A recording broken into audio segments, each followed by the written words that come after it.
এক ভক্ত গদাধরকে বলছে, গদাধর চলো যাই এক ভক্তকে দর্শন করে আসি। গদাধর বলছো এক ভক্তকে দর্শন করতে যাবে? তা ঠিক আছে, যাওয়া হবে বলে সেই ভক্ত আর গদাধর পুণ্ডরিক বিদ্যানিধিকে দর্শন করতে যাচ্ছে, কিন্তু তিনি বড় ভক্ত। তাই গদাধরকে বলেছে এক ভক্তকে দর্শন করে আসি। এবারে গিয়ে কি দেখছে পুণ্ডরিক বিদ্যানিধি, বলেছি বিষয় ভুঞ্জ নিরাসক্ত হইয়া। এর আগে যা যা এখানে ব্যাখ্যা হবে একটু আমি শুধু খেয়াল করে শুধু শ্রবণগুলো করে রাখবো, কারণ একের পর এক সময় যখন আছে একটু একটু আমরা আস্বাদন করে করে যাব। তাহলে বিষয় ভুঞ্জ নিরাসক্ত হইয়া, কিন্তু বিষয় ভোগ করছে, কিভাবে ভোগ করছে? এইবারে গদাধর পণ্ডিতকে নিয়ে ভক্ত যাচ্ছে বিদ্যানিধির কাছে। বিদ্যানিধির গৃহে উপস্থিত হয়ে দুই ভক্ত গিয়েছে। এমন সময় বিদ্যানিধি কি করছে, বড় পালঙ্কের উপরে বেষ্টিত, মানে বসে আছে, দুই সাইডে বালিশ, ময়ূরের পুচ্ছ দিয়ে বাতাস করা হচ্ছে, মাথায় ভক্ত সুগন্ধি তেল লাগাচ্ছে, মুহুর মুহুর পান চর্বণ করছে। আবার সেই পানের পিক যে ফেলা হবে এক ভক্ত ধরেও আছে, ওদিকে পা আবার মালিশ করা হচ্ছে। মানে অতুল ঐশ্বর্যের উপরে তানাকে এত ভুগি। কিন্তু ভক্ত গদাধর পণ্ডিতকে বলে চলুন একজন ভক্তকে দর্শন করে আসি। এইবারে ওনার রাজৈষিক ভোগ দেখে গদাধর পণ্ডিত মানার এক মিনিট ওখানে দাঁড়াতে ইচ্ছা হচ্ছে না। কারণ এ কোথায় নিল নাকি ভক্ত, এ কেমন ভক্ত, এত ঐশ্বর্য ভোগ করে 100 মানে ওনার সেবা সামগ্রী, মাথায় সুগন্ধি তেল, পা মালিশ করা হচ্ছে, ময়ূর পুচ্ছ দিয়ে বাতাস করা হচ্ছে, আমাকে নিয়ে এসছে ভক্ত দর্শন করাতে। রাধে রাধে। তখন মনে মনে করছে গদাধর পণ্ডিত যে বেরোতে পারলেই বাঁচে, কারণ মানে গদাধর হচ্ছে ওই বাল্য ত্যাগিয়ে সব, কারণ এসব সহ্য করতে পারেন না, ভুগি সহ্য করতে পারেন না। তখন ভক্ত বুঝতে পেরেছে যে গদাধরের মনে হয় এই পুণ্ডরিক বিদ্যানিধির ঐশ্বর্য ভোগ সহ্য হচ্ছে না। বুঝতে পেরেছে যে ওদিকে একবার তাকায় তো বাড়ি যাবার পথের দিকে দুবার তাকায়, কখন ফিরবে। তখন ভক্ত কি করলেন, মনে মনে করছেন গদাধর, মনে মনে করছেন দাঁড়াও দাঁড়াও দাঁড়াও গদাধর দাঁড়াও, তুমি তো পুণ্ডরিক বিদ্যানিধিকে চিনো না, দাঁড়াও। সঙ্গে সঙ্গে ভক্ত কি করলেন, শ্রীমদ্ ভাগবত থেকে একটা শ্লোক রচনা করলেন। সেই শ্লোক শ্রবণ করা মাত্রে পুণ্ডরিক বিদ্যানিধি সেই খাট থেকে নিচে পড়ে কোথায় হা কৃষ্ণ হা কৃষ্ণ, এই কি শ্লোক আমাকে শোনাইলে, এই পোড়া কাষ্ঠ এখনো এই ঐশ্বর্য ভোগে মত্ত হয়ে আছে। হে কৃষ্ণ করুণাময়, তুমি কৃপা করে আমার এই জগৎ থেকে উদ্ধার করো। হে করুণাময়, তখন কোথায় সুগন্ধি তেল, কোথায় পরনের কাপড়, পুরো অলঙ্গ হয়ে পাগল হয়ে গেছে, শুধু গো গো করে শব্দ হচ্ছে মেঝে পড়ে। তখন গদাধর পণ্ডিত কি করলেন, কি অপরাধ, কি অপরাধ, আমি বৈষ্ণব চরণে কি অপরাধ করলাম, এ কি অপরাধ করলাম আমি বৈষ্ণব চরণে, তাই ভক্তকে চেনা যায় না। রাধে রাধে। তাই গদাধর পণ্ডিত কি বললেন, ঐশ্বর্য ভোগ করলেও পাষণ্ড হওয়া যায় না, বৈরাগ্য নিলেও বৈরাগী হওয়া যায় না। রাধে রাধে। ঐশ্বর্য ভোগ করেছে ভেবেছি পাষণ্ড না, আর আমি বৈরাগ্য হয়ে ঘুরে বেড়াচ্ছি, আমি বৈরাগী না। সেই জন্য কি বললেন, অন্তর্যামী ঈশ্বরের এই রীতি হয়, বাহিরে না প্রকাশী বস্তু, প্রকাশের হৃদয়। ভাগবত ভক্তমণ্ডলী, আপনারা যে যে ভক্ত এখানে আছেন, ভগবানের এই কথাটা, ভগবানের এই বাণী এর হৃদয়ে প্রবেশ করবে। কি বললেন? অন্তর্যামী ঈশ্বরের এই রীতি হয়, বাহিরে না প্রকাশী বস্তু, প্রকাশের হৃদয়। তাই এগুলো হচ্ছে ভজন মার্গের কথা। এখানে যে যে যে যে ভক্ত আছেন তাঁদের চরণে আমার অনন্ত কোটি প্রণাম। কারণ আজ এই বেলা 1টার সময় সর্বস্ব ত্যাগ করে সেই ভাগবত বাসরে বসে আছেন। কত জন্মের সাধনা সুকৃতির ধন, সহজ জিনিস নয়। এত গরমের ভেতরে দিয়েও বসে আছেন। তাই এই ভগবানের অন্তর্যামীর কথা হৃদয়ে সাড়া পড়ে যায়। কারণ এ তো প্রকাশ করার ধন নয়।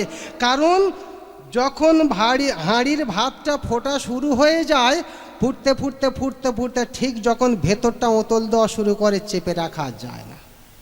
কারণ প্রথমে ভেতরে ফুটতে হবে, ফুটতে ফুটতে ফুটতে ফুটতে বাইরে প্রকাশ হয়ে যাবে। তাই ভগবান শ্রীকৃষ্ণ বাইরে টোকা দেয় না, অন্তরে টোকা দেয়, ভক্তের হৃদয়ে টোকা দেয়। সেই টোকাটা বাইরে প্রকাশ করার না। কারণ যে যে ভক্ত ভগবান এই বাণী শ্রবণ করবেন, ঠিক হৃদয়ে মর্মে মর্মে পোষিত হবে। তাই ভগবান শ্রীকৃষ্ণ অন্তর্যামী। ভাবছি আমি, মনে হয় হীন, দুর্বল, গরিব, কাঙাল, রাজা, বাদশাহ, ভগবান সবার হৃদয়ে হৃদয়ে প্রবেশ করে। তাই হৃদয়ে সাড়া দেয়। তাই বলছে অন্তর্যামী ঈশ্বরের এই রীতি হয়, বাহিরে না প্রকাশী বস্তু, প্রকাশের হৃদয়। তাই বাইরের জগৎকে দিয়ে মানুষের বিচার করা যাবে না, তার অন্তরের কি চলছে। আজ এই পুণ্ডরিক বিদ্যানিধির অন্তরে কি চলছে? ভোগ করছে বটে, কিন্তু তার অন্তর সব সময়ের জন্য হা কৃষ্ণ, হা কৃষ্ণ, হা কৃষ্ণ, হা কৃষ্ণ। কৃষ্ণ কথা শ্লোক শোনা মাত্র তার আর পরনের কাপড় নিয়ে পাগল হয়ে গেছে। কতদিন তোমাকে ছেড়ে এসেছি কৃষ্ণ, এ পোড়া কাষ্ঠ, তবে কি উদ্ধার হবে না? এই শ্লোক শোনার পরে তখন গদাধর পণ্ডিত কি বললেন? আমি প্রশ্নম চরণে অপরাধ করেছি। আমি মানুষ দেখে, মানুষের উপরটা দেখে বিচার করা যায় না। তাই আমি এই পাপের আমি সংশোধন কি করব, কি করে করব? তাই নিজে নিজে মনে মনে সংকল্প করলেন, আমি এই পুণ্ডরিক বিদ্যানিধির কাছে দীক্ষা নেব। যদি আমার এই পাপের মোচন হয়। তখন এইবারে ভক্ত কি করলেন? আপনাকে আমাদের এক ভক্ত আছে নিমাই পণ্ডিত, তানার কাছে নিয়ে যাব। ভক্তের কাছে মা, তোমরা আমার মায়ের মতো গুরুজন, এসবগুলো আমাদের জেনে রাখা তো দরকার। কারণ ভক্তের কাছে, ভক্ত ভগবানের কাছে ঐশ্বর্য ভাব নিয়ে যাওয়া যায় না। ভগবানের কাছে দিন বেশে যেতে হয়। কারণ দিন বেশে যেতে হয়। তখন বিদ্যানিধি কি করলেন? মলিন বস্ত্র দিন, কৃষ্ণ প্রেমের দিন। আজ দিন বেশে গিয়ে মহাপ্রভুর চরণে আশ্রয় নিয়েছে। তখন ভক্তবৃন্দ বলল, প্রভু এ তোমার কেমন ভক্ত? বলছে কারণ ভগবান যতবার পৃথিবীতে লীলা করতে এসেছে পারিষদ বর্গ নিয়েই এসেছে, একা আসেনি। তার আগে যোগমায়া এসেছে। তাই এ ভক্ত কে? তখন চৈতন্য মহাপ্রভু ওনার পূর্বের যে কাহিনী সেই ভক্তের বর্ণনা করে গেলেন। বলল আমার পরম প্রিয় ভক্ত। তাহলে কি বললাম একটু আগে? বিষয় ভুঞ্জ নিরাসক্ত হইয়া। কারণ সব কিছু ভোগ করো, ঠিক প্রেমের বস্তুটা প্রেমের জায়গায় রাখো। অন্তরের সঙ্গে যে ভগবানের প্রেম, এখানে কোনো কিছুর সঙ্গে মূল্য করা যাবে না। রাধে রাধে। এখানে কোনো কিছুর সঙ্গে মূল্য করা যাবে না। প্রেমের বস্তু একমাত্র প্রেমিক। আমার কোনো কিছু হলো ভগবান, এই বিপদে পড়েছি, রাধে রাধে, এটা ভক্তের কাজ না। ঠাকুর, হে ভগবান, আমার এই কার্যটা হয়ে গেলে আমি তোমাকে এই দেব, এটা ভক্তের কাজ না। হে ঠাকুর, আমি কি বিপদে পড়েছি, আমার এই অ্যাক্সিডেন্ট হয়ে হাতটা কি হলো ঠাকুর, আমার হাড় গোড় ভেঙে গেছে প্রভু, আমি তোমার এত ভজন সাধন করি আর আমার এই অবস্থা, ভক্তের কাজ না। হে ঠাকুর, আমার ছেলেটার আজ এই কি বড় বিপদ, হে গোবিন্দ তুমি রক্ষা করো, ভক্তের কাজ না। ভক্তের কাজ শুধু প্রেম, ভগবানের সঙ্গে প্রেম। যখন ভক্ত ভগবানের কাছে কাতর হবে, ভগবান কি বলছেন, ভক্ত আমাকে ভজনা করেন না, কি বলেছেন শুধু একবার ভগবান শুনুন। ভগবান বললেন ভক্তকে আমাকে ভজনা করেন না, নিজেকে ভজনা করেন। কেন বললেন? যেই বিপদে পড়েছে, হে ভগবান আমি তোমার এত সাধন ভজন করি, ও নিজের জন্যই সাধন, মানে নিজের সাধন সিদ্ধির জন্য ভজনা করেছেন আমাকে। আমি যে যাকে ধরি তাকে আর ছাড়ি না, সেটা তো ভক্ত জানে না। তাই তোমার কার্যসিদ্ধি হবে, কিন্তু আমাকে তুমি হারাবে। আর এই সামান্য প্রাকৃতিক বস্তুর সঙ্গে ভগবানের প্রেমের সঙ্গে কোনো সম্পর্ক থাকবে না। প্রেম প্রেম, আমার এ হাত গেছে, এটা আছে, এটা গেছে, যাক, মানে আমার সঙ্গে শুধু ভগবানের মনের সঙ্গে প্রেম। আমার এই কোনো কিছু প্রাকৃত জগতে কিছু আমার নয়, কারণ তিনি আমার পরম প্রিয়। তাই ভগবানের সঙ্গে যদি প্রেম করতে হয়, তাহলে এখানে কিন্তু কোনো চাওয়া পাওয়া থাকবে না। আর চাওয়া পাওয়া থাকলে ভগবান কি বলছেন, যে প্রেম করো, ব্যবসা বৃত্তি করো না, মানে আমার সঙ্গে ব্যবসাগিরি করো না। আমাকে ভালোবাসলে, ডাকলে, আর যেই আমি একটু ঘা দিলাম, পাগল হয়ে গেলে ঠাকুর আর সহ্য করতে পারছি না, তুমি আবার রক্ষা কর। সবে তো একটু দিয়েছি, কিন্তু আমি যাকে দিই তাকে তো একেবারে নিঃস্ব করে আনি। আমার ভক্ত তো দুর্বল হয় না, তাই ভগবানের যিনি ভক্ত তিনি দুর্বল হবেন না, আর দুর্বল হলেই তার ভজন হবে না। রাধে রাধে। তাহলে এবারে কি শ্লোকগুলো বলে গেলেন, আমার প্রীতির জন্য যজ্ঞাদি কর্ম করো। এই যজ্ঞাদি কর্ম কি? শরণাগতি। এখানে অনেক শ্লোক লুকিয়ে আছে। শ্রীমদ্ ভাগবত গীতা থেকে যে শ্লোকটা ব্যাখ্যা করে গেলাম, অনেক শ্লোক লুকিয়ে আছে। এই শ্লোকের মধ্যে প্রেমের বীজ কি, প্রেমের রতি কাহাকে বলে, একটু শ্রবণ করে যাবেন। কারণ যে ছন্দে যাব, অনেক বড় ছন্দ, মনে হয় আজকে কমপ্লিট করতে পারবেন। আমার আর একদিন পাঠ আছে, যদি আপনারা আসেন মনে হয় ওই দিন হয়তো সমাপ্ত হতে পারে। তা যাই হোক, প্রেমের রতি কাহাকে বলে,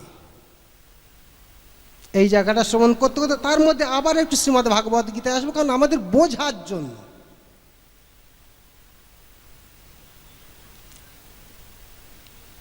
আজ কমপ্লিট করা যাবে না, 2-3 ঘন্টা লাগবে, 4 ঘন্টা লাগবে, 2 ঘন্টা সময়।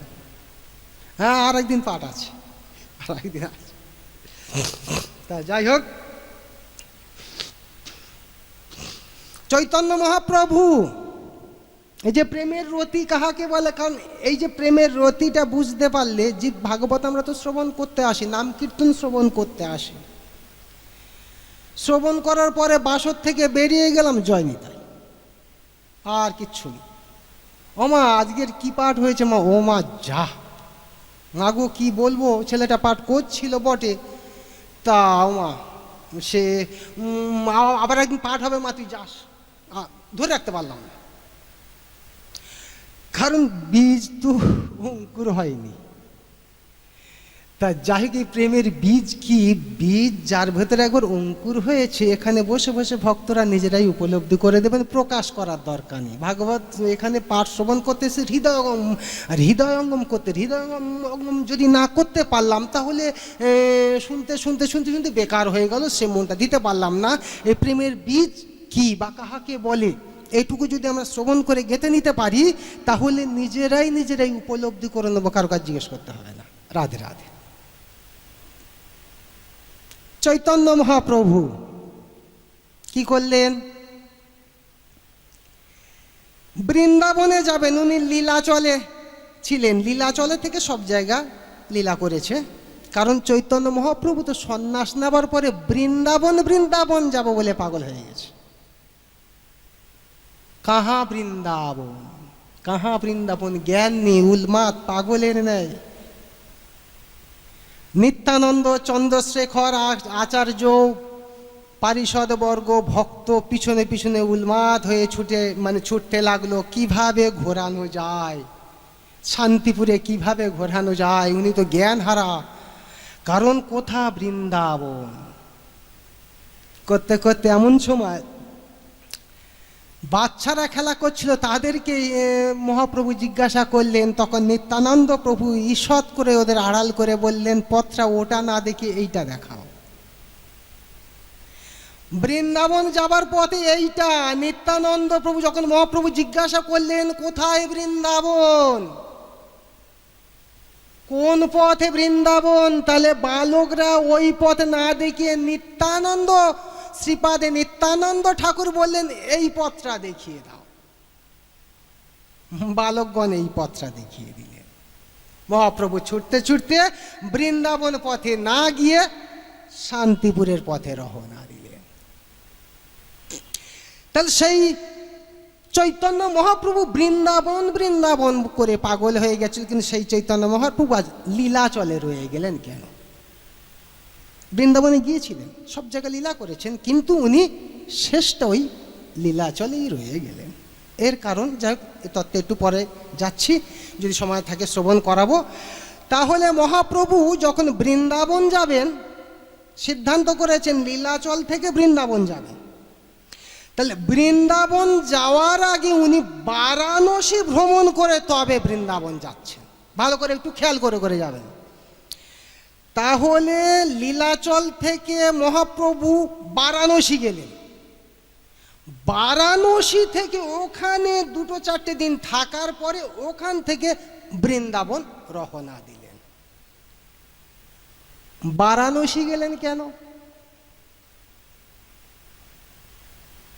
উনি তো সোজা বৃন্দাবনে যাবে, তাহলে বারাণসী গেলেন কেন? এখানে একটুখানি আমরা শ্রবণ করে নিই। মহাপ্রভু যখন ভগবান আবেশে ছিল, মহাপ্রভুর দেহে স্বয়ং ভগবান আবেশ হতো, প্রবেশ হতো, তখন সব আধ্যাত্মিক মার্গের কথা হলো। ভগবান মহাপ্রভু তাম্বুল চর্বণ করছিল, আর মুরারি গুপ্ত পাশে ছিল। তাম্বুল চর্বণ করতে করতে এখন ওই হাতে তাম্বুল নিয়ে মুরারি গুপ্তের হাতে দিয়েছে। তাম্বুলের যা ফেলা হয় চিপ, সেই চিপ মুরারি গুপ্তের হাতে দিয়েছে। মুরারি গুপ্ত কি করলেন? কিছুটা খেয়ে নিলেন, মাথায় মেখে নিলেন। তখন বলছে, মুরারি ঝুঠা মাখিলি। এ কথা কেন বললেন? যাচ্ছি ওখানে। ভগবান আবেশে বললেন, মুরারি ঝুঠা মাখিলি। ঝুঠা মাখিলি বললেন কারণ কেন বললেন? মুরারি গুপ্ত ছিলেন একজন বেদের গোঁড়া। ওখানে যাচ্ছি, ওই ভগবান আবেশে বললেন, মহাপ্রভু কাশীতে প্রকাশানন্দ সরস্বতী বেদের ভুল শিক্ষা দিচ্ছে, আমাকে খণ্ড খণ্ড করছে। সময় হইলে এর উপযুক্ত শিক্ষা আমি দিব। কোথা থেকে কোথায় যাচ্ছি শুধু একটু স্মরণ রাখবেন, আবার ওখানে ফিরে আসব। বারাণসীতে প্রকাশানন্দ সরস্বতী বেদের ভুল শিক্ষা দিচ্ছে, আমাকে খণ্ড খণ্ড করছে। উপযুক্ত সময় হলে এর উপযুক্ত শিক্ষা আমি দিব। মুরারি ঝুঠা মাখিলি কেন বললেন? কারণ একদিন বেদের গোঁড়া ছিলেন। কিরকম? মুরারি গুপ্ত একজন চিকিৎসক ছিলেন, বেদের একজন বড় নেতা। তা ওনার ওই ভক্তবর্গ নিয়ে বেদের চর্চা করে করে যাচ্ছে। বেশ 4-5 জন বয়স্ক, মুরারিগুপ্ত বয়স হয়ে গেছে, একজন তাও আবার চিকিৎসক, 4-5 জন ভক্ত নিয়ে এখন ওই মানে ইশারা ইঙ্গিতে হাত নাড়া, মাথা নাড়া, কোমর নাড়া, এইভাবে বুঝিয়ে বুঝিয়ে বুঝিয়ে বুঝিয়ে যাচ্ছে। একজন আচার্য বেদের, হ্যাঁ, এইভাবে বুঝিয়ে বুঝিয়ে যাচ্ছে। আর নিমাই পণ্ডিত ছিল তখন ছেলে মানুষ, ওই বাচ্চাদের নিয়ে, পারিষদবর্গ নিয়ে কি করছে, ধুলো খেলা করছে। ধুলো খেলা করছে নিমাই পণ্ডিত কিন্তু অন্তর্যামী, দেখছে মুরারিগুপ্ত বেশ ভালো, বেশ তাল লাগিয়ে যাচ্ছে। তো তখন ওই হাত নাড়া, মাথা নাড়া দেখে তখন এবারে নিমাই পণ্ডিত কী করলেন, ওনার পারিষদবর্গ সব আছে ছেলেরা, এখন নিমাই পণ্ডিত ওই হাত নাড়া, মাথা নাড়া, পা নাড়া এই করে করে মুরারিগুপ্তের পিছনে পিছনে যাচ্ছে। এখন বাচ্চারা হেসে ফেলেছে যে আমাদের সখা এ কী করে। এখন মুরারিগুপ্ত তাড়াতাড়ি তাকিয়েছে, তাকিয়ে কী হলো, আমরা যা খুঁজছি এই বালক তাই করছে কেন, এ কি, আমরা মানে যেভাবে মাথা নাড়ছি দেখি ঠিক তাই করছে। তখন বলছে এই জগন্নাথ মিশ্র একটা অকাল কুষ্মাণ্ড জন্মেছে, জগন্নাথ মিশ্রের ঘরে একটা অকাল কুষ্মাণ্ড জন্মেছে। আমরা একটা জ্ঞানী লোক, বয়স্ক লোক, আমরা বেদের চর্চা করছি, আমাদের কিনা রহস্য করে। ও হে, চলো জোরে চলো গো, জোরে চলো, ওই অকাল কুষ্মাণ্ড সব ছেলেরা, চলো জোরে চলো। আবার জোরে যাচ্ছে। নিমাই পণ্ডিত আবার দৌড়তে গিয়ে ওই পিছনে আবার সে যে তাল শুরু করেছে, নিমাই পণ্ডিত আবার সেই তাল শুরু করেছে। অকাল কুষ্মাণ্ড যত সবে সব বন্ধ করো, বন্ধ করো, হে চলো চলো। নিমাই পণ্ডিত কি বললেন শুনুন। নিমাই পণ্ডিত কি বললেন, মুরারি আজ তুমি যাও, এর উচিত শিক্ষা দিব তোমার ভোজনের কালে। কি করলেন, মুরারিগুপ্ত মধ্যাহ্নে ভোজন করতে বসেছেন। নিমাই পণ্ডিত গম্ভীর স্বরে ডাকলো, মুরারি। মুরারি তাড়াতাড়ি উঠে, কে ডাকে গম্ভীর স্বরে, তাও মুরারি, আমি একজন বেদ শাস্ত্রকর, তাও মুরারি, এত গম্ভীর স্বর কার? তাড়াতাড়ি উঠে বাইরে এসে দেখে কেউ তো নেই, বাচ্চা নিমাই দাঁড়িয়ে আছে। কিরে নিমাই, কিন্তু ডাকলো আমাকে কে? গম্ভীর স্বরে চারধারে তাকিয়ে না, বেল নিমাই তো ছেলে মানুষ, খেলা করে। আবার যেই সেবায় বসেছে তখন বালক নিমাই গিয়ে কি করেছেন, ফন ফন করে থালায় প্রস্রাব করে দিয়েছে। তখন মুরারিগুপ্ত উঠে ক্রোধে, ছি ছি ছি ছি ছি ছি ছি ছি, কি কি দুর্ব্যবহার, কি দুর্ব্যবহার। সঙ্গে সঙ্গে উঠে তাড়াতাড়ি করে বেরিয়ে ধরতে যাবে কি, তখন বলল, মুরারি দাঁড়া। হাত নাড়া,